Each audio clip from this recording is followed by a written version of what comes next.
You stop and consider some numbers, it could be rather startling. While there are about 12,000 registered voters in University Park, only about 2,300 of them turned out in the last city election.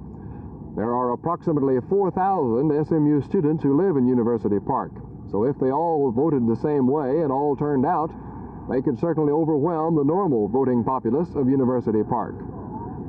But this is just one place that these students intend to be active politically next year. We talked with the president of the SMU student body, Dan Flanagan. Students say that there are certain things which students are interested in and are important to students, and they want to have a voice in. When you try to get more specific, it kind of loses a little bit of the punch when you talk about the problems of traffic around the campus, parking around the campus, zoning restrictions. And some students say that one of their biggest problems is that there are city ordinances here in University Park which make it illegal for a boy and girl to live together in the same house when they're not members of the same family. Actually, we're just talking right now about University Park and SMU students. There's really a much broader picture, and we're going to hear a lot more about campus political activity during 1972, especially with the advent of the 18-year-old vote, not only all across Texas, but all across the country. This is Ross McDonald, Channel 8 News on the Move at University Park City Hall. The shooting last night occurred just after 11 o'clock at this intersection in the Como area of southwest Fort Worth. Alone in the patrol unit 419 at the time was Officer John Speir, a 3-year veteran of the force. Deputy Chief of Police J.H. Usrey described what took place. The shooting last night occurred across town from where Patrolman E.M. Belcher was killed October 29th by a sniper with a high-powered rifle. The police do not feel the two incidents are connected. Jim Green, Channel 8 News on the Move, Fort Worth.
Well, I really am looking forward to participating. I think it's be an exciting new phase of our basketball life, and I think that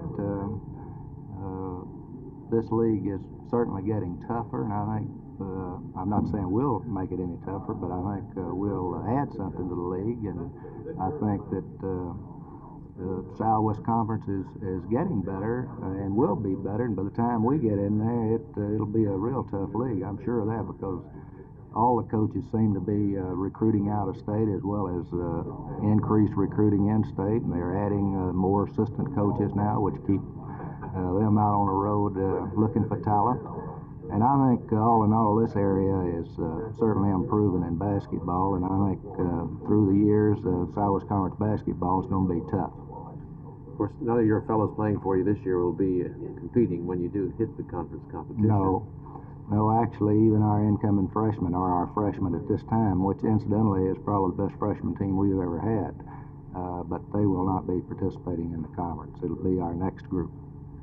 Who do you have on your varsity that's outstanding? Well, Dwight Davis has made most of the preseason All-American teams, and deservedly so. He's 6'8", and quick, and jump, and score, and good shooter. Scored over 500 points as a sophomore and more last year. He's captained the team and a leader, and I think he'll be on the consensus All-American this year, which is pretty good.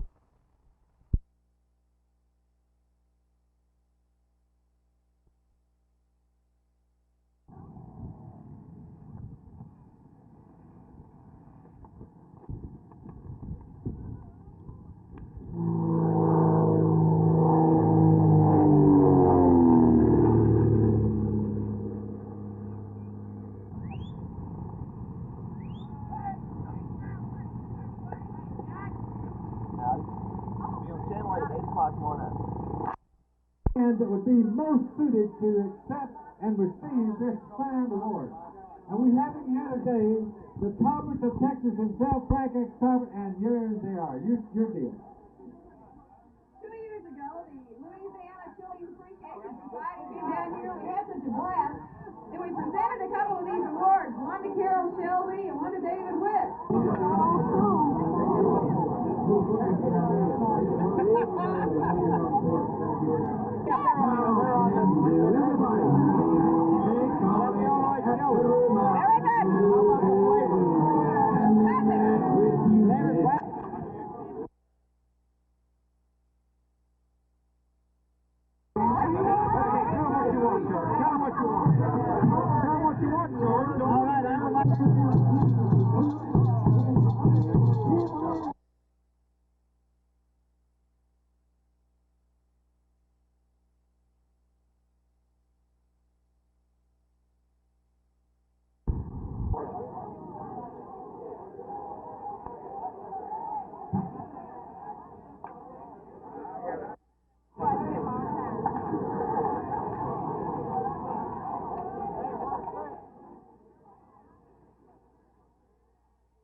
Well, I would guess that in all likelihood they did it because of matters of conscience.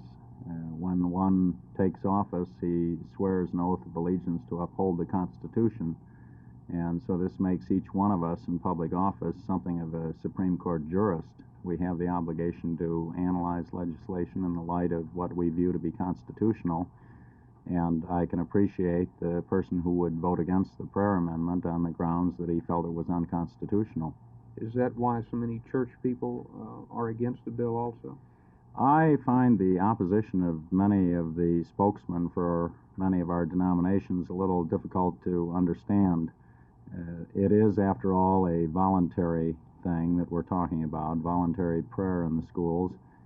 Secondly, there is expressed in most of our public documents the recognition of the existence of a creator. In fact, in the Declaration of Independence, our inalienable rights proceed from our relationship to that creator. The Founding Fathers clearly held the premise that there is a God, man is created in God's image, and as such he's endowed with his inalienable rights. And in view of that, I frankly find some of the opposition amongst members of the cloth to be puzzling.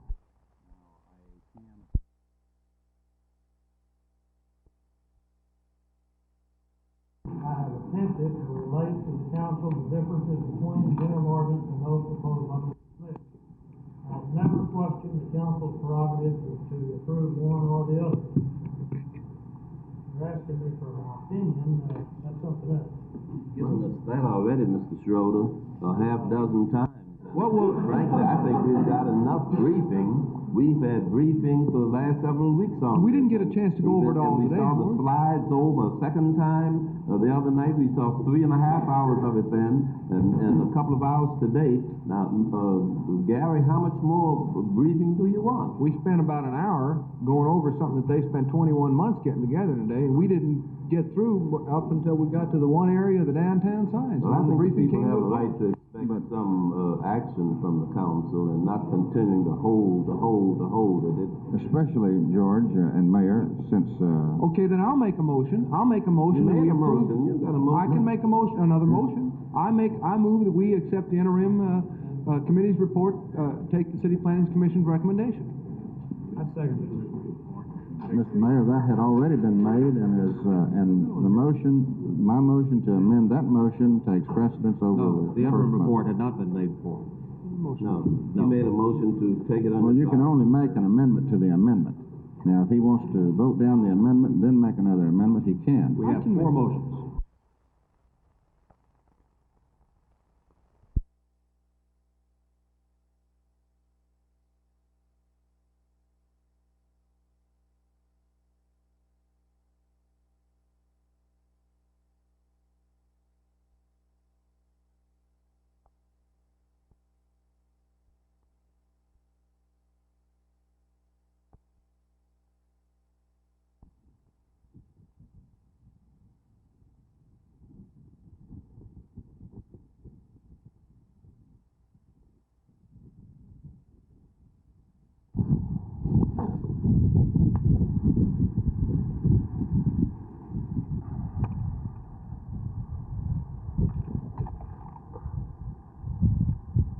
Yeah, that much.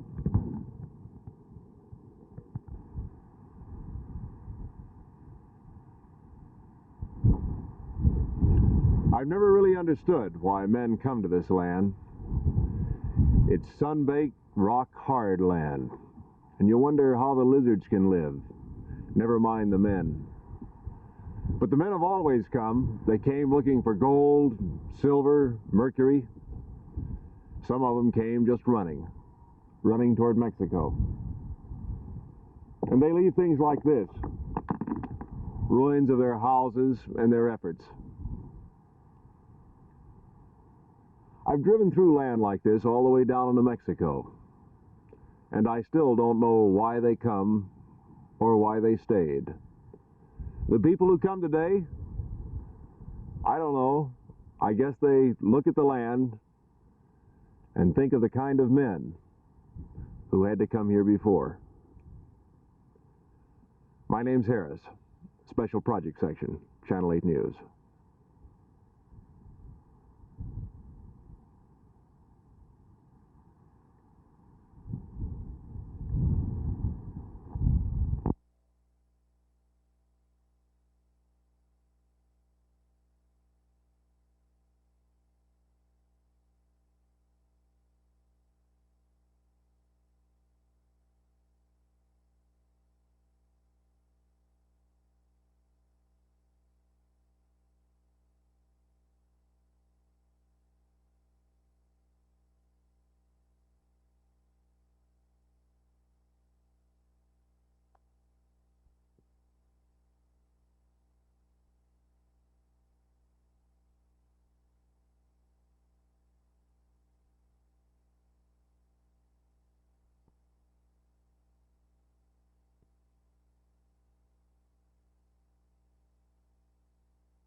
And it was my understanding from Friends of mine within the city that they knew about this last June, and supposedly this was brought before the council or brought to the city a year ago February. No, sir.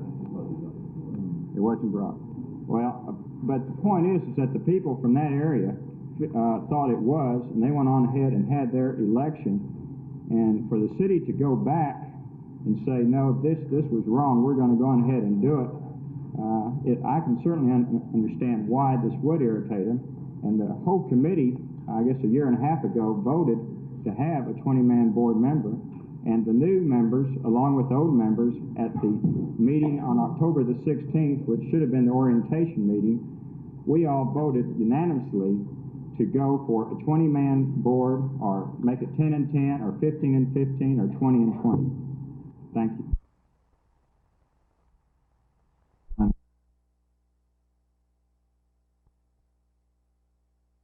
There are some that intend to run for offices locally in University Park and in Dallas County, but I think the biggest intention of those leaders of the student body are to find candidates who are of sympathy with student views and support those candidates. But there are some here already who are contemplating making races. Yes, I think there are, yes. You mentioned specifically what particular races are they most interested in?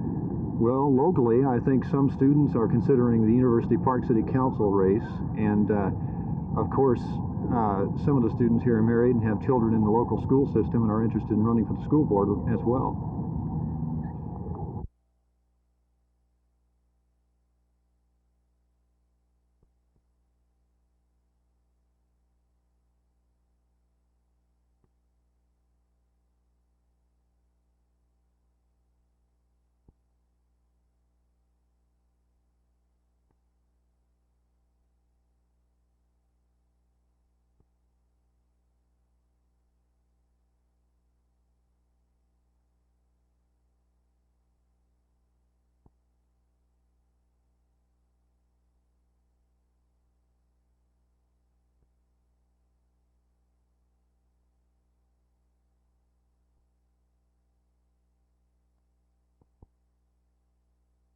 The police car was going north on Horne Street, and when he turned east on Vickery off of Horne, someone fired a shot at him that went through the glass of the police car in the left rear door and hit the windshield and did not penetrate the windshield. It stopped there.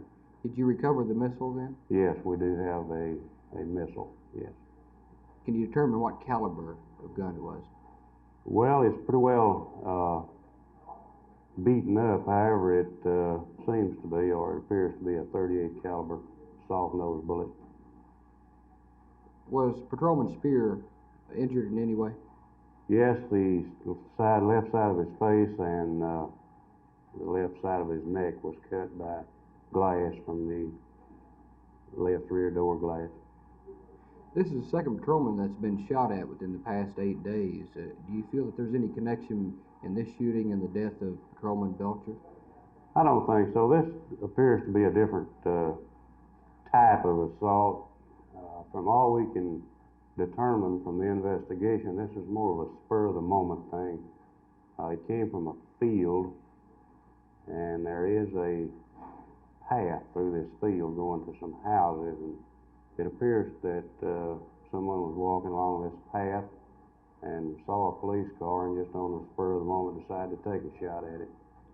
Is there any thought, since these shootings have occurred, to have two-man patrols in parts of the city?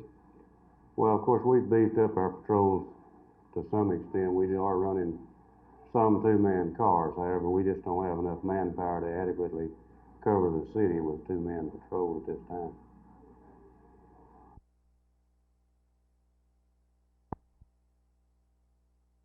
Those who called for the boycott said it would begin at noon last Friday and that by this coming Wednesday it would begin reducing Fort Worth to what they called a ghost town. Over the weekend, the stores which should have been most quickly affected said they saw no change whatever in their business patterns. This morning, the tone became much more cautious. I was unable today to find any store manager who would submit to an interview. At one store, I called 3 times and couldn't even get the manager to speak with me on the telephone. There are several possible reasons for the change in attitude. Perhaps the boycott may have begun to take some effect, and no one wants to admit it. Or the managers may have decided that the less said the better and that a cautious attitude is just warranted. Or perhaps there are just a lot of store managers who don't like to talk on the telephone. But for whatever reason, privately, the indications are the boycott is not working. Publicly, no one has anything to say. Jerry Taft, Channel 8 News on the Move, Fort Worth.